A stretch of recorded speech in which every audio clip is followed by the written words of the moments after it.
North Korea faces the risk of vanishing from the map. Sounds like a threat, doesn't it? But no, I'm not talking about war or natural disasters. I'm referring to North Korea's population, which could completely disappear. This threat is advancing at an alarming rate. And if you think I'm exaggerating, just look at the image of Kim Jong-un in tears. He wept while meeting North Korean mothers, pleading with them to have more children to save the nation from the disaster of population decline. Yes, when the supreme leader of the world's most secretive nation publicly shows vulnerability. You know the situation is dire. But why is North Korea facing this risk? What impact will it have on the country, the conflict on the Korean peninsula, and even the world? Before diving into North Korea's story, let's recall an essential concept: the replacement fertility rate. This is the birth rate required to maintain a stable population in the absence of migration. Typically, this figure is 2.1, as, on average, 1 of 2 children will be a girl to continue the reproductive cycle. However, factors such as female life expectancy, child mortality rates, singlehood, or infertility can alter this number. In North Korea, the fertility rate is currently just 1.7, far below the 2.1 threshold needed to sustain the population. This is precisely what worries Kim Jong-un. If this rate continues to drop, North Korea's working-age population, those aged 15 to 64, will begin declining by 2030. Worse still, the total population of 26 million will start shrinking by 2034. Across the border, South Korea, North Korea's arch-rival, faces a similar catastrophe. With a record low fertility rate of 0.68, South Korea's population of 51 million could halve by 2100. When compared to South Korea, North Korea's fertility rate of 1.7 may not seem so bad at first glance. But for North Korea, this figure is a devastating storm. Remember, North Korea is unlike any other country. Declining birth rates in South Korea or Japan are typically consequences of modern lifestyles in developed economies.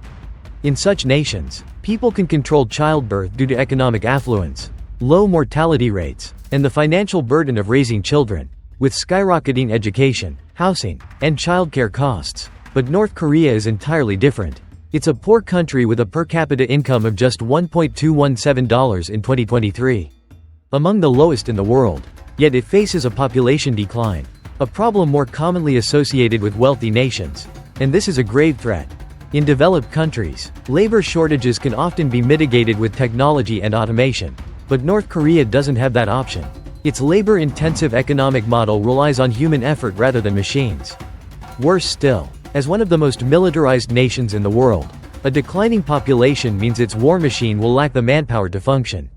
Why is this happening in North Korea? To understand, we must look back at its tumultuous history.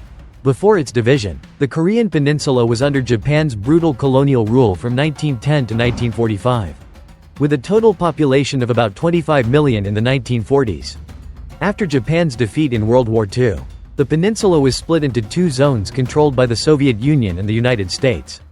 Tensions escalated, and leader Kim Il-sung decided to reunify the country by force, sparking the Korean War in 1950. The 3-year war caused massive casualties, with millions killed or injured. By 1945, North Korea's population was only 9.3 million, and the war cost the country over 1 million lives due to deaths and migration to the south. However, like most post-war periods, North Korea experienced a population boom. From 8.4 million people in 1953, the population grew to 15 million in the 1970s, with an impressive growth rate of 3% per year. This surge was fueled by economic aid from the Soviet Union and China. At the time, Kim Il-sung implemented a centrally planned economy to rebuild the nation from the war's ashes. The state controlled all production and distribution, a system that persists to this day. But this very system turned out to be a double-edged sword, hindering development and leading to the current demographic crisis. North Korea entirely controlled its resources, launching numerous economic plans to rebuild its war-damaged infrastructure and industries. These plans, modeled after the Soviet Union, focused heavily on heavy industry, agriculture, and energy production. Meanwhile, China viewed North Korea as a strategic buffer between itself and U.S. allied nations like South Korea and Japan. More importantly, both China and the Soviet Union were determined to prevent the expansion of capitalism in the Far East at all costs. As a result, North Korea received the economic and political support it needed from these 2 powers. Thanks to this backing, North Korea launched its first three-year plan in 1954.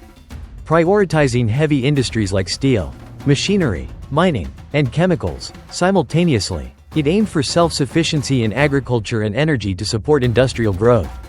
By the end of 1956, the three-year plan achieved significant results. The government declared it had not only met but exceeded many goals, laying the foundation for 5-year, 1957, and 7-year, 1961, plans. During this period, North Korea's economy achieved relative stability, providing substantial welfare for families. Birth rates peaked in the 1970s, with nearly 4 births per woman. However, to further push industrialization, North Korea began taking on significant debt from Western countries and Japan to import technology and equipment. But with rising global interest rates and insufficient exports to generate revenue, the country fell into a debt crisis by the late 1970s. Simultaneously, overemphasis on heavy industry left North Korea's agriculture sector underfunded and inefficient. Low output and food shortages became common. The situation worsened when relations with the Soviet Union and China soured due to ideological differences, drastically reducing aid to North Korea. Facing mounting challenges, the government encouraged families to have only 1 to 2 children. Initially effective, this policy had unintended consequences. By 1980, the fertility rate was 2.8, but by 2000, it had plummeted to 1.9. North Korea scrambled to reverse the policy, banning abortion and distributing contraceptives. But it was too late. In the 1990s, the collapse of the Soviet Union cost North Korea its main trade partner and critical aid source. Suddenly, the country was left without fuel or fertilizer for agriculture. As a result, from 1994 to 1998, North Korea endured a devastating famine, one of the worst humanitarian disasters in history. An estimated 3 million people, or 12% of the population, died from starvation and malnutrition. The famine not only severely reduced the population but also instilled fear and trauma in those who survived, leading to a generation that tends to have fewer children. North Korea has seen little improvement since. Raising a child is already challenging, let alone in a country grappling with severe food shortages like North Korea.